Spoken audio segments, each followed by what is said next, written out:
Olá pessoal, tudo bem? Vocês que estão aqui no canal MR Notícias. Antes de mais nada, quero agradecer a todos que nos acompanham, que estão assistindo aqui as nossas reportagens, as nossas entrevistas. Se inscrevam no canal, ativem o sininho e recebam notificações quando tiver um vídeo novo, como esse que está chegando nesse momento para vocês. Outubro, todo mundo já sabe, né? Mês aí do Outubro Rosa, mês de conscientização de prevenção aí ao câncer de mama. Mês que a saúde, né, as pessoas incentivam as mulheres a realizarem o autoexame, procurarem sempre aí a sua ginecologista sempre que tiver algum problema.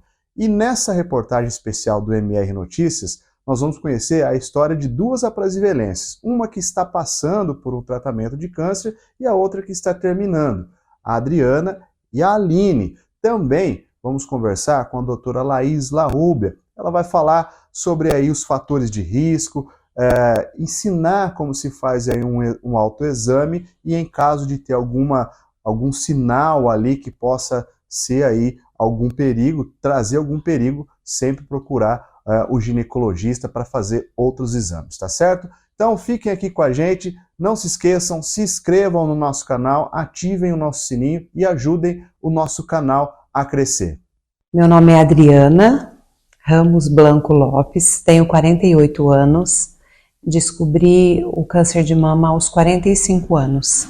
Meu nome é Aline Prioli, tenho 40 anos, fiz agora em agosto.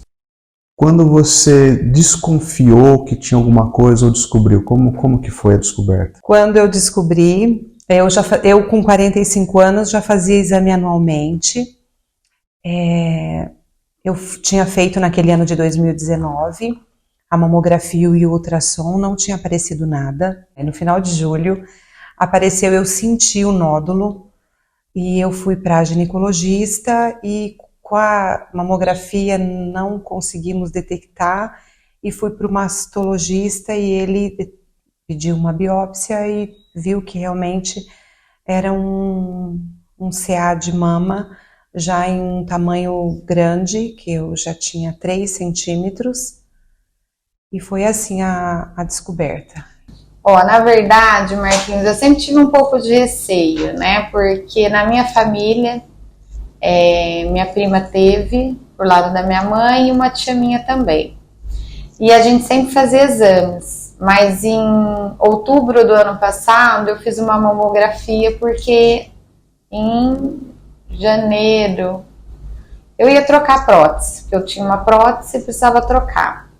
E não saiu nada, eu fiz a cirurgia da prótese. Quando eu estava me recuperando da cirurgia, eu comecei a sentir um nódulozinho. E aí eu conversei com a médica falou que talvez pudesse ser alguma coisa da prótese mesmo, a gente aguardou mais um mês, e quando eu fiz o ultrassom, aí era mesmo, era, né, um tumor. Os fatores de risco do câncer de mama, ele também é genético, hereditário, né?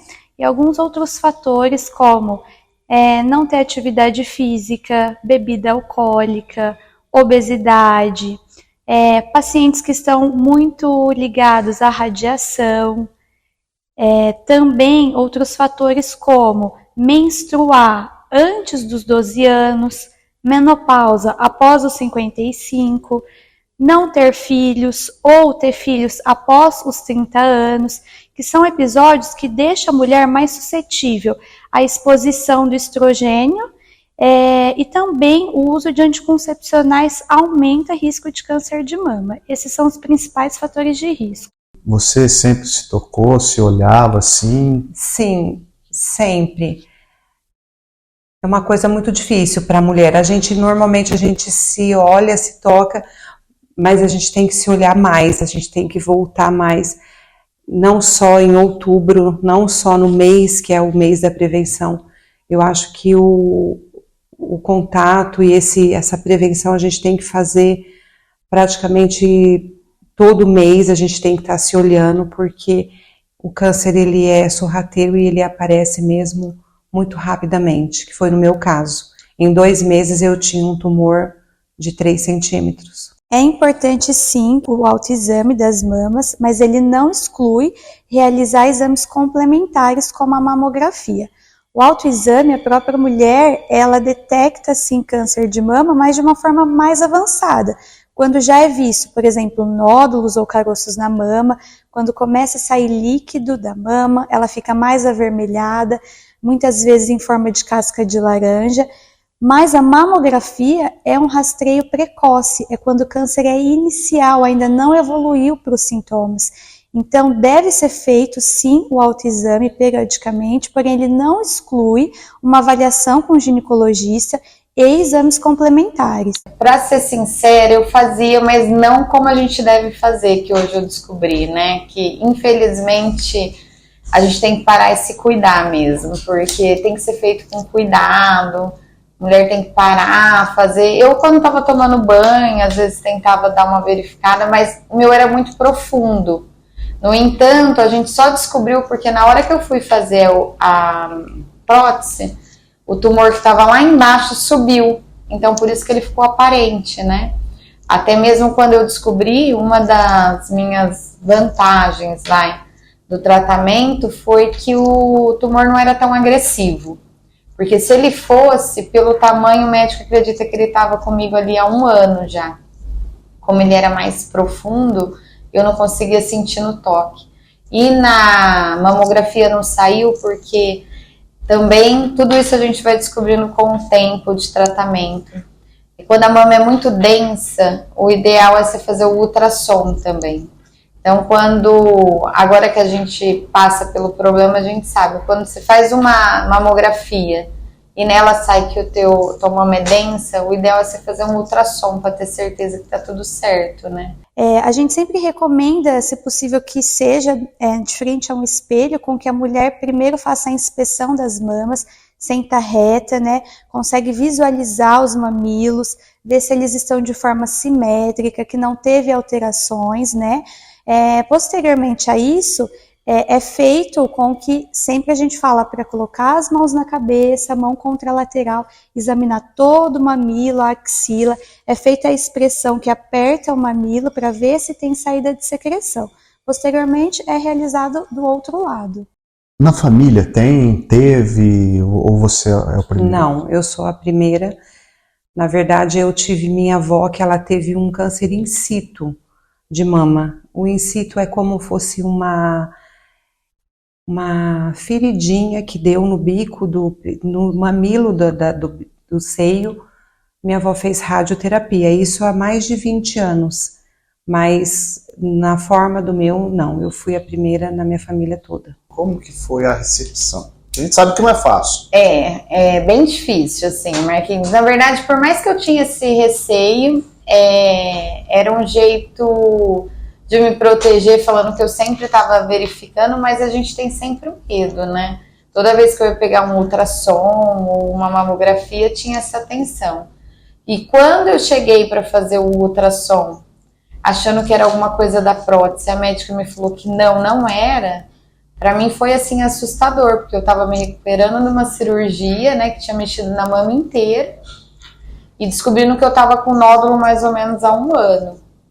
Ela não tem como determinar certinho, né? E a primeira reação com certeza foi pensar nos meninos, porque a palavra em si, né, a palavra câncer é uma que traz muita coisa, né, muito sofrimento para muita família. A gente sabe que o tratamento é complicado, delicado, né? Cada fase que passa, você tem que procurar dentro de você muito Deus mesmo. Eu acho que a força vem de Deus. E principalmente mesmo encarar as coisas como um tratamento que vai dar certo. Então eu primeiro assustei, chorei muito, pensei nos meus filhos e em seguida eu já ergui a cabeça e falei, não, eu preciso fazer dar certo. É muito difícil você levar essa notícia para os seus familiares, para o meu filho, para o meu marido, né, meus pais, é muito difícil. Esse começo, porque você pega o diagnóstico e você fica aí 1 semana, 10 dias naquela correria fazendo vários exames e aquilo é muito desgastante, te entristece demais, você acredita que vai dar tudo certo, mas o medo e a insegurança é muito grande. A partir do momento que eu procurei um médico, ele já me alertou no primeiro dia. Ele disse que eu tinha um nódulo e o nódulo era grande e a gente tinha que investigar. E naquele ano, 2019, em outubro, eu fui fazer ele já me pediu uma biópsia e com 7 dias eu já estava com o resultado. Dia 22 de outubro de 2019, eu fui diagnosticada com câncer de mama. E nesse meio período, como ficou a cabeça? É muito difícil isso, é muito difícil. Até você não pegar a biópsia, você tem sempre uma esperança que não vai ser, né? Porque a gente praticamente não sente nada, eu não sentia nada, eu trabalhava normal, eu tinha minha vida normal, e eu não sentia aquilo. E é muito difícil, mas desde o começo eu tive muita fé e esperança. Eu sabia que se fosse mesmo um câncer, eu ia conseguir chegar ao fim. Porque o processo, ele tem começo, tem meio e tem fim. E graças a Deus foi assim que aconteceu. Eu descobri na quinta-feira, né? Que saiu o resultado tudo certinho. E eu tinha o aniversário dos meninos e era minha família toda, né? E a gente programa muito, né, as coisas para os meninos, tudo. E eu sabia que se eu declarasse isso, acabaria com a festa. Então, domingo foi o aniversário, eu segurei eu e o Gustavo, né? Falei, não quero que ninguém saiba. E na segunda-feira eu comecei a correr. Aproveitei bastante o aniversário, até eu mesmo acho que consegui desligar o botão e curtir com eles. E uma das coisas que eu venho fazendo muito no tratamento, que me dá muita força, é não passar tanto para eles essa carga, assim. Eu deixo, mesmo que o tratamento é um pouco, né, um pouco não, é pesado, né? Eu não passo muito para eles, eu seguro bastante o que dá para poupar eles, eu poupo. E ter que segurar essa informação numa data importante, você disse que aproveitou mais, mas por dentro ali, foi pesado ali? Pesado, né? Eu falo, Marquinhos, que muita gente olha para mim e fala, como você é forte, como você... Na verdade, a gente coloca uma capa, né? Na minha família eu tenho históricos de percas também, né, pelo câncer. Então, quando fala nessa palavra, todo mundo assusta. Minha mãe foi a desespero, todos que estão em volta, abala toda uma estrutura, né? E no meio disso tudo, 3 meses depois, 4 meses, veio a pandemia. Eu fiz o meu tratamento junto com a pandemia, que era uma coisa muito difícil para todos nós, né? Passando por um tratamento desse, e veio a pandemia, tudo fechando, o hospital tudo lotado. No dia que eu fiz a minha primeira quimioterapia vermelha, foi internado o primeiro paciente no Alsta, no hospital, já com Covid. Então estava todo mundo super apavorado, com máscara, com luva. Naquele tempo elas pediam para ir de luva, para ir de touca, para ir de roupa de manga longa, porque o contato do vírus ainda tudo era muito incerto. É difícil demais, né? A primeira quimioterapia é uma surpresa, porque você não sabe como é que vai ser naquele dia. E nesse processo, naquele começo, você sabe que você vai perder seu cabelo. Eu já sabia que eu ia ter que fazer uma mastectomia, que eu fiz a mastectomia radical da mama esquerda. Então tudo isso é bem doloroso. E você já falou da questão do cabelo, para a mulher é bem difícil, né? Que é a questão da vaidade, da estética. Eu encarei sempre com bastante naturalidade. Eu já sabia que eu iria perder o cabelo. Não é tudo flores, não, é muito difícil. Na semana que o meu cabelo começou a cair, depois de 3 sessões de químio, eu comecei a quimioterapia pela quimio branca. Foi um contrário, normalmente começa pela vermelha, mas a minha foi pela branca. Então demorou 3 químios para o meu cabelo cair. E na semana que ele caiu, era a semana do Natal. Eu raspei a minha cabeça dia 22 de dezembro.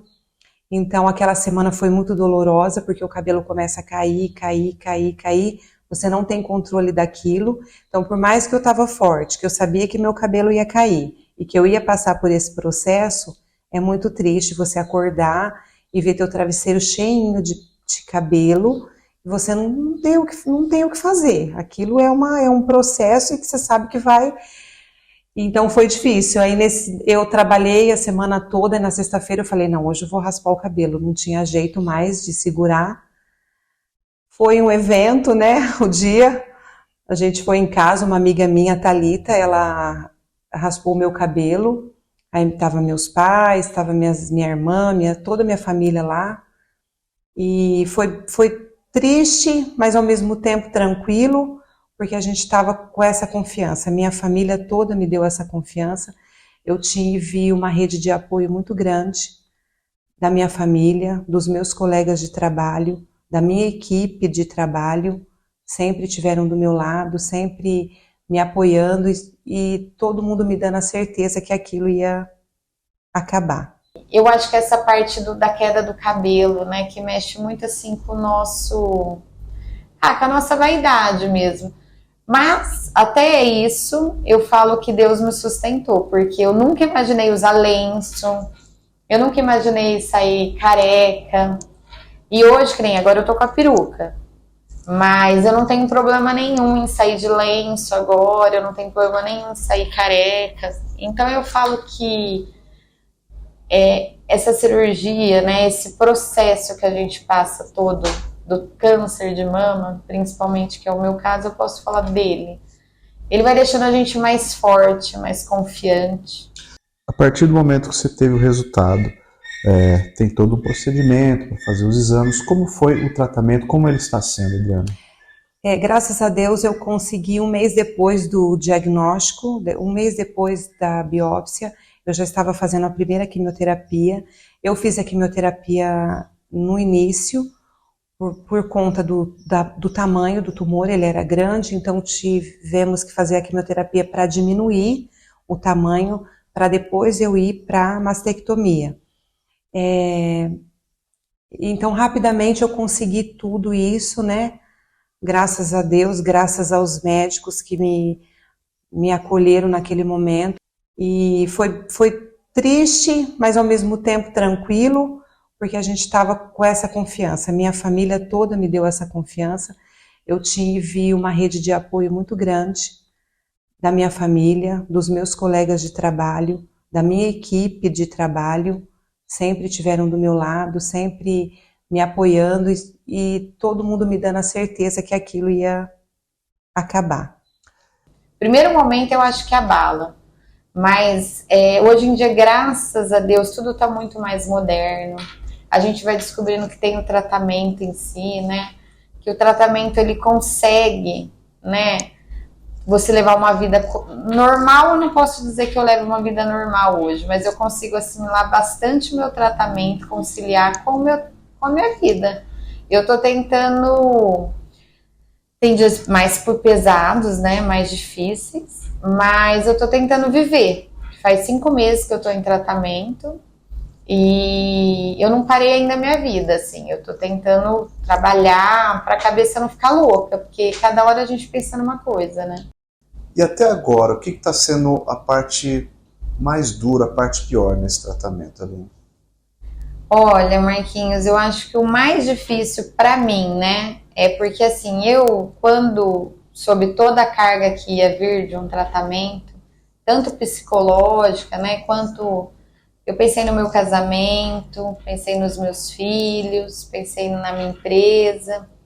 E eu falei, gente, como que vou lidar com tudo isso? Principalmente porque eu sei muito dos efeitos colaterais. A cirurgia, ela é muito devastadora, assim, porque ela é muito grande, né? Então, no primeiro momento, eu acho que eu levei o baque da cirurgia, mas Deus é tão maravilhoso que faz 70 dias que eu operei e, assim, a minha estética já vem voltando ao normal. Ao normal dentro do limite do possível, vamos dizer assim. A quimioterapia, que eu não passei mal, graças a Deus, eu nunca passei mal, até o nutricionista lá da Unimed mesmo conversou comigo, que ele fica impressionado. E eu acredito que eu tive uma corrente muito forte de oração, pessoas que, graças a Deus, tem muitas pessoas que gostam de mim, me amam, e eu sinto todos os dias essa energia de oração, de... Eu me entreguei também muito a Deus, pedi sempre para me pegar no colo, então eu sinto assim, eu não sinto nada com as químios. E o nutricionista me falou que ele nunca tinha visto alguém não passar nada mal, porque eu saio de lá e eu não tenho uma reação. Então, para mim, na verdade, foi mais lidar com os meninos mesmo, com a queda do cabelo, né? Quando eu soube que meu cabelo iria cair, sempre fui muito vaidosa, né? Assim, me cuidar, tudo.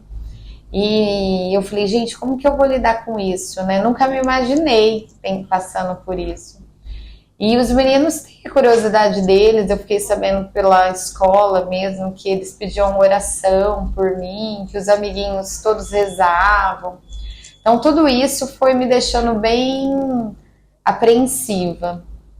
Foi por isso que eu tomei a decisão de passar pouca coisa para eles, assim. Não sei se é o certo ou errado, eles sabem exatamente que eu tive que operar, mas eu nunca usei muito a palavra perto deles. Você se agarrou a Deus, você já falou, mas como que era? Era em oração? Era em pensamentos? Como é que era esse tratamento interno que você se submeteu? Marcos, naquela ânsia da descoberta, eu já tinha passado por um oncologista, eu já estava indo para outro, e no meio do caminho eu tive em Barretos. Eu consegui uma consulta e acabei passando por um médico lá, o Dr. Idan. E nesse dia eu não tinha começado a quimioterapia ainda, e ele falou para mim que ia ser um processo por médico, a gente tem que tomar todas essas químios, né? Inclusive eu fiz químio e radioterapia também, depois da cirurgia. E eu estava com uma medalhinha escrito fé, e ele disse para mim que dali para frente eu teria que colocar a minha fé em construção, que cada dia era como construir uma casa. Um dia eu ia colocar uma janela, um tijolo, uma porta, uma telha, e foi assim que eu pensei ao longo daqueles 9 meses. Eu fiquei 9 meses certinho em tratamento, colocando isso em prática. Então eu tive que ser forte, eu não tinha outra opção naquele momento a não ser forte e acreditar. Eu acreditei muito. Eu sei que é muito difícil, quem vai estar me ouvindo e me vendo hoje, eu falo isso para muitas meninas que eu tenho contato, não é fácil, é muito difícil. Esse controle interno, não são todas que conseguem ter essa autoconfiança, e eu tive que ter por um câncer e por uma pandemia, né? Porque quando eu fiz a cirurgia, por exemplo, os hospitais foi em junho de 2020 que eu me operei, os hospitais lotados, com um monte de pessoa morrendo em UTI, e eu tinha que me livrar daquele tumor, e o Dr. Sérgio falou, não, nós vamos encarar, e eu fui, morrendo de medo, né, de passar por uma cirurgia dentro de um hospital, uma cirurgia de 4 horas e meia que foi. Então, não tive outra opção a não ser forte. E isso eu quero deixar também para as meninas que vão estar me ouvindo, que estão passando por esse tratamento. Tem que ter essa esperança. Eu costumo sempre dizer para elas que a gente passa pelo vale, a gente passa por um vale, mas lá na frente a gente tem que enxergar um jardim cheio de flor. E foi assim que eu enxerguei, um jardim lá na frente. Eu lembrava do meu cabelo antes, e depois eu sabia que meu cabelo ia começar a crescer, eu perdi as sobrancelhas, a gente perde os cílios, a gente fica totalmente, é uma coisa bem triste. E hoje, graças a Deus, eu estou curada por Deus, eu me sinto curada. Pela medicina ainda tem uns longos anos aí pela frente, porque a gente faz um tratamento oncológico por no mínimo 5 anos, mas hoje eu estou livre da doença, graças a Deus. Não tenho nenhum ponto, graças a Deus, fiz agora um check-up em agosto. e acreditar. É isso que a gente tem, só acreditar em Deus, que Ele pode. Eu posso dizer que a parte, né, que eu consegui tirar de bom, né, sempre tomo cuidado com essa palavra bom, porque quando você passa por um problema de saúde, principalmente, ainda mais porque a gente sabe que o tratamento de câncer, você vai levar agora muitos anos para a vida, né?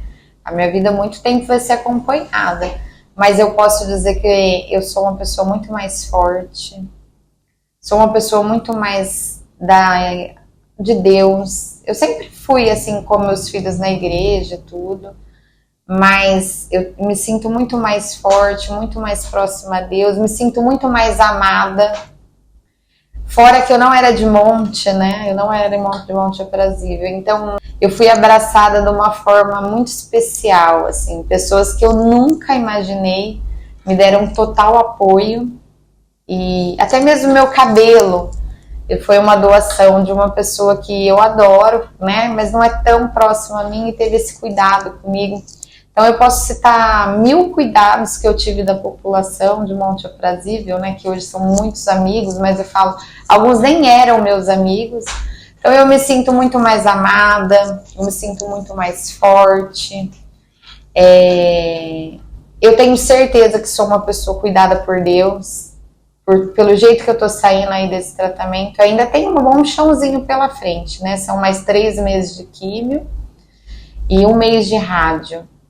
Mas eu já me sinto curada, eu sigo praticamente assim, eu tenho certeza absoluta. E só de ouvir da boca da minha médica a minha cura é 100%, acho que isso me deixou muito aliviada. Então eu sigo mais leve. Eu acho que se for para eu tirar a parte que eu aprendi, assim, são sobre essas coisas. A gente faz uma pergunta, eu acho, na vida, por que tem que ser comigo? Normalmente a gente faz isso na vida normal, qualquer coisa que acontece com a gente, por que foi acontecer isso comigo? E eu aprendi por que não ter acontecido comigo. Eu vi muitas pessoas morrendo de Covid, pessoas próximas, e a gente tem que tirar uma lição muito grande, que Deus, ele não permite que nenhum filho dele sofra, ele não quer que isso aconteça. Mas já que aconteceu comigo, aquele sofrimento era inevitável, não tinha como eu não sofrer, mas hoje eu enxergo a vida muito diferente do que eu enxergava antes. A gente tem a mania, o ser humano fica pensando no passado e fica esperando um futuro que ainda a gente não tem. A única certeza que a gente tem nessa vida é o hoje. Então isso eu tirei de lição para mim. Eu esqueci o passado, qualquer coisa que pode ter me deixado triste lá naquele passado. Eu não espero nada do futuro, porque ele ainda não chegou, e eu vivo o hoje, só o hoje que eu tenho. E é assim que eu tô seguindo meus dias. Qual que é a tua mensagem para quem está ou está descobrindo, ou está finalizando, ou está passando por esse tratamento, Adriana? O que você diria para confortar essas pessoas? Que vai passar. Eu diria que vai passar. Eu falo isso todos os dias com uma rede de meninas que a gente conversa. Infelizmente é uma doença que ela aumentou muito, né? Eu falo que há 3 anos, quando eu comecei o tratamento, tinha poucas pessoas aqui em Monte Aprazível que a gente sabia que tinha passado ou que estava passando. Hoje a gente vê que tem um número maior, bem grande. Cada dia você descobre de uma pessoa. É só isso, vai passar. É um processo doloroso que vai passar. Ele chega ao fim. O que eu posso dizer é que tudo tem começo, tem o meio e tem o fim. E graças a Deus, a gente sabe hoje que o câncer de mama, ele tem cura, mas ele tem que ser descoberto logo. Então, para as pessoas se tocarem mesmo. E quando descobrir, não ter medo.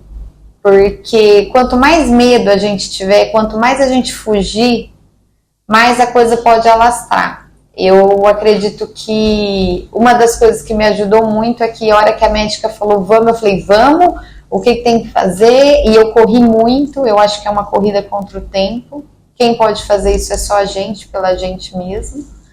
e que vai passar. Eu ainda tô no meio, né? Eu ainda tenho um bom chãozinho, mas eu sinto que já tá passando. A cirurgia que eu tinha tanto medo já ficou lá atrás, o meu cabelo já tá crescendo, a minha certeza da cura vem só aumentando, mas quando a médica te dá a certeza da cura, tudo vai ficando menor. Então hoje o cabelo já não faz tanta importância, a estética. A hora que você tem essa esperança que você vai ficar zero bala, que vai tudo voltar ao normal, né? Então a minha dica é essa, não ter medo, ir à frente e ter muita fé, primeiro de tudo. Colocar Deus acima de tudo, que Ele cuida da gente, com certeza. Eu acho que não tem erro, não tem como dar errado. Vida seguindo normalmente. Vida que segue normal. A minha vida segue normal, eu trabalho, faço minhas funções normalmente, trabalho, cuido da casa, cuido do meu marido, não tenho filho pequeno, mas cuido do meu filho que já é moço. Vivo uma vida tranquila, graças a Deus.